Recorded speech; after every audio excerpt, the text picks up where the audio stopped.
একটা সময় মনে হয়েছিল আর 5টা লোকায়ত নৃত্য, ঘোড়া নাচ, পাইক নাচ, কাঠি নাচ, পাতা নাচ, নাটুয়ার মতো রায়বেশও কি সংকটের মুখে? কিন্তু না, নতুন প্রজন্মের হাত ধরে একদা নিম্নবর্গীয়দের অন্যতম বিনোদন রায়বেশেতে টিভির সাসপেন্সযুক্ত রিয়েলিটি শোয়ের মতোই নিত্য নতুন রিস্কযুক্ত আইটেম যোগ হচ্ছে। ফলে বাংলার মার্শাল নৃত্য রায়বেশে ভারতের বিভিন্ন প্রদেশ জয় করে বিশ্বজননী।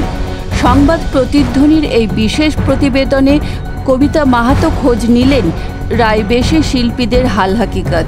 এই নাচ গোড়ায় ছিল জমিদারের বিনোদনের জন্য লেঠেলদের বীরত্ব ও শারীরিক কসরত দেখানোর লোকযুদ্ধ নৃত্য। ধর্মমঙ্গল অন্নদামঙ্গলেও এর উল্লেখ রয়েছে। স্বয়ং বিশ্বকবি রবীন্দ্রনাথ ঠাকুরও মজেছিলেন রায়বেশের বীর রসে। তাই খাপ ছাড়াই লিখেছেন, বর এসেছে বীরের ছাঁদে, বিয়ের লগ্ন 8টা, পিতল আটা লাঠি কাঁধে, গালেতে গালপাট্টা। শ্যালির সঙ্গে ক্রমে ক্রমে আলাপ যখন উঠল জমে, রায়বেশে নাচ নাচের ঝোঁকে মাথায় মারল গাট্টা। শ্বশুর কাঁধে মেয়ের শোকে, বর হেসে কয় ঠাট্টা। মুর্শিদাবাদ জেলার বড়োয়া খড়গ্রাম এলাকায় 7-8 বছরের শিশুরাও তালিম নিচ্ছে এবং এখন 40টির বেশি দল তৈরি হয়েছে। তার পিছনে স্বাধীন বিদ্যার চাকু-বাগদি, শিবু হাজরা, বুড়ো হাজরাদের যেমন রায়বেশের হারানো গৌরব ফেরানোর লড়াই রয়েছে, রাজ্য সরকারের লোকশিল্পী প্রসার ভাতার ভূমিকাও গুরুত্বপূর্ণ। তবে শিল্পীদের দাবি, একটা সময়ের ব্যবধানে সরঞ্জাম কেনার সরকারি সাহায্য পেলে ভালো হয়, কারণ 300 টাকার দিনমজুরি খেটে 15 থেকে 20 হাজার টাকার সরঞ্জাম কেনা কষ্টকর হয়ে উঠছে। আমার বয়স যখন আমার 12 বছর বয়স, তখন থেকে আমি রায়বেশের সঙ্গে যুক্ত আছি। তখন বাচ্চা ছিলাম, তখন 12 বছর বয়স থেকে আমি যুক্ত আছি। নতুন নতুন জিনিস যুক্ত হয়েছে। হ্যাঁ, নতুন আইটেম আরও আছে, কিন্তু আনার অভাব আছে। একই তো বাসে আপনার টাটার সময় ছাদে মাল নিয়ে গেলে পুলিশ ধরে, আনতে পারি না। কোনো রকমের বাঁশ লাঠি করে নিয়ে আসি, তাছাড়া অন্য এক্সট্রা আনতে গেলে পুলিশে ধরবে, তার জন্য ভয় লিখতে পারি না। আর ধরলেই 2000-3000 টাকা জরিমানা করবে। হ্যাঁ, স্বাধীন বিদ্যার ছাড়া রায়বেশা সৃষ্টি করে স্বাধীন বিদ্যার। এই মুর্শিদাবাদকে রায়বেশা বিখ্যাত করে দেয় স্বাধীন বিদ্যার।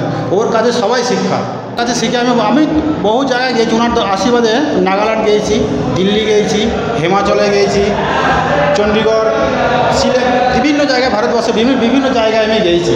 ভারতবর্ষের প্রত্যেকটা জায়গাতেই আমি ওনার সঙ্গে প্রোগ্রাম করেছি।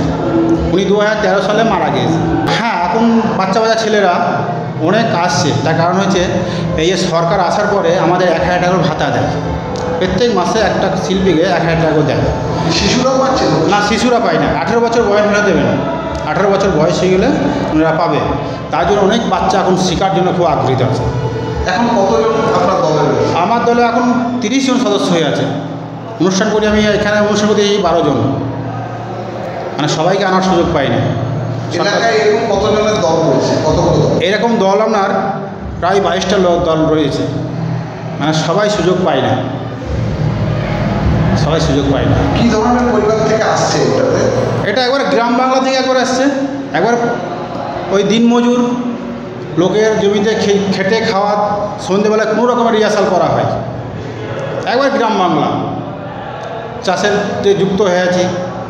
আমিও চাষ করি, সময়ে যখন অনুষ্ঠান পাই তখন চলে আসি। সন্ধ্যাবেলা প্র্যাকটিস করি, কিন্তু সন্ধ্যাবেলা লাগলে আমরা সব এক গোছ হয়ে আমরা সব অনুষ্ঠানের প্র্যাকটিস করি।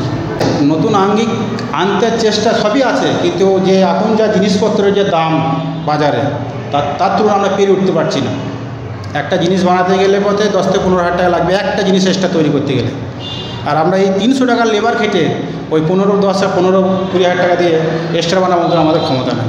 সরকার যদি আমাদের একটা পারিশ্রমিক বলতে ওই ভাতাটা ধরুন 1000 টাকা দিচ্ছে, এতে যদি কিছু বাড়িয়ে যায় সেটা সুবিধা হবে। আর কিছু অর্থ দিলে ওই এক্সট্রা যদি বানাবার জন্য বছরে যে একবার 2 বছর কিংবা 5 বছর অন্তরে একটা করে এক্সট্রা করাবার জন্য 1000-20 কোটি টাকা যদি দেয়, তাহলে খুবই উপকৃত হয়। শিখিয়ে রেখেছি, আমি সব শিক্ষা দিয়ে রেখেছি।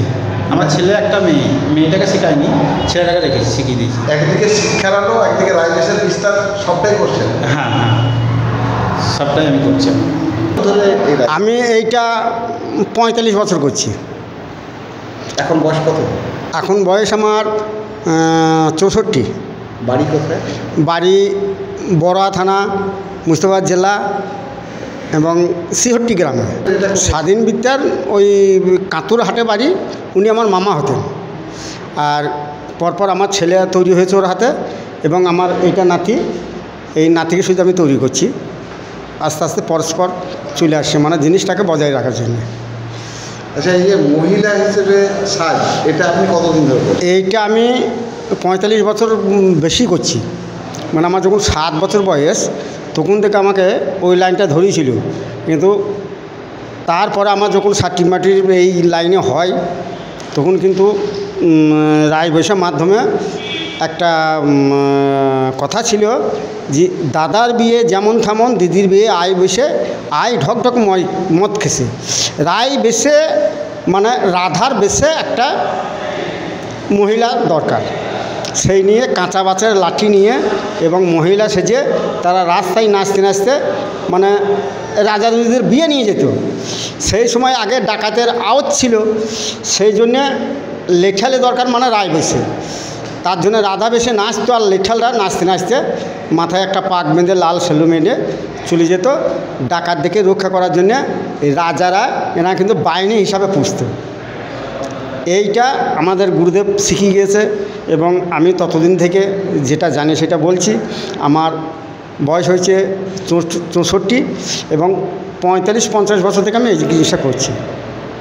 আচ্ছা, আপনি কোথায় কোথায় এই ধরনের অনুষ্ঠান করেছেন? এটা আমি হিমাচল প্রদেশ, লাভলিং, লাগালিং, শিলচর, মুর্শিদাবাদের রায় বৈশাখ এখন বিখ্যাত। মানে বেশি বড়োয়া থানা কাতুরহাট, মানে এইটা এখন নাম ছড়িয়ে গিয়েছে যে বড়োয়া থানা কাতুরহাটে রায় বৈশাখ এখন বিখ্যাত। যে স্বাধীন বিদ্যার বলছে, হয়তো আপনাকে ছেলেটা বলেছে, ওটা আমার ভাই, কিন্তু উনি আমাদের রায় বৈশাখটাকে তুলে ধরেছিল। ওনার বাবা ছিল গুরুদেব, দিয়ে তারপরে ওনার পরে ওর বাবার পরে উনি এলেন। পরে আরও সব গুরু ছিল, চক্রধর এবং জাগুবাগদি, আপনার শিব হাজরা, পুনু হাজরা, এনার সব আমাদের বয়স্ক আর কি। আমাদের পরস্পর কেমন হচ্ছে, মানে আমরা এই জিনিসটা ভুক্ত এবং জড়িত, দিয়ে আমাদের মনে হচ্ছে এই জিনিসটা বন্ধ হয়ে যাবে। আমার ছেলেকে তৈরি করছি, এই যে আমার নাতিকে তৈরি করছি, এরম করে আস্তে আস্তে আমরা ট্রেন নিয়ে ওই জিনিসটাকে গুছিয়ে রাখছি, যেন এটা লিপ্ত না হয়ে না যায়। আমার নাম মঙ্গলদেবী তার। আমি রাইবসে খেলা করি। আমার সাথে অনেক বন্ধু থাকে, বিকালে খেলা করি। আমার সাথে সবাই সাহায্য করে দেয়। আমরা আলু ভুঙে খেলা করি, প্র্যাকটিস করি, বাজি মারা শিখি। আমার পড়াশোনা ভালো লাগছে, দর্শকদের হাত তালি দেখে আমার খুব ভালো লাগে। আমার নাম রাজবাগদি। আমি রাইবসে খেলা করি। আমার রাইবসে খেলা করতে অনেক ভালো লাগে। তো দর্শক হাততালি দেয়, ইয়া করে, তো অনেক ভালো লাগে।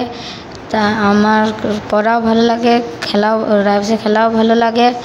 বিকেলে প্র্যাকটিস করি আমরা।